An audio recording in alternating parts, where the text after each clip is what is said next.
পুনৰবাৰ অসমবাসীক গৌৰৱান্বিত কৰিলে অসম তনয় ৰিয়ান পৰাগে। BCCIয়ে ৰিয়ান পৰাগলৈ অৰ্পণ কৰিলে গুৰুত্বপূৰ্ণ দায়িত্ব। হয়, অসমৰ ষ্টাৰ বেটাৰগৰাকী এতিয়া হৈ পৰিল দলৰ উপ অধিনায়ক। বৰ্তমান সময়ত তেওঁ আছে নেশ্যনেল ক্ৰিকেট একাডেমী বেংগালুৰুত, য'ত তেওঁ প্ৰশিক্ষণ লৈ আছে। আৰু তাত তেওঁ NCA টেষ্ট সুকলমে পাছ কৰিছে। এই কথা সদৰি কৰিছে NCA কৰ্তৃপক্ষই।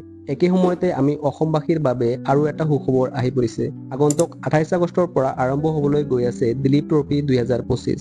তাৰে যিটো দলত ৰিয়ান পৰাগ থাকিব, সেই 11জন দলৰ অধিনায়ক আছিল ঈশান কিষাণ। কিন্তু তেওঁ ইঞ্জুৰিৰ বাবে দিলীপ ট্ৰফীৰ পৰা বাদ পৰিবলগীয়া হৈছে। সেইবাবে ঈশান কিষাণৰ অনুপস্থিতিত অভিমন্যু ঈশ্বৰণক অধিনায়ক আৰু উপ অধিনায়কৰ দায়িত্ব দিয়া হৈছে ৰিয়ান পৰাগলৈ। বিগত সময়ৰ পাৰফৰ্মেন্সৰ আধাৰত BCCIয়ে লাহে লাহে ৰিয়ান পৰাগক নতুন দায়িত্ব দি আহিছে।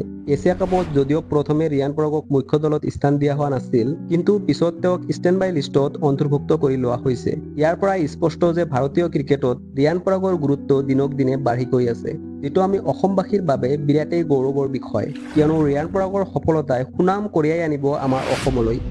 ভিডিঅ'টো ভাল লাগিলে লাইক নিশ্চয় কৰিব আৰু অসম তনয় ৰিয়ান পৰাগৰ অনুৰাগী হ'লে এটা কমেণ্ট কৰিবলৈ নাপাহৰিব।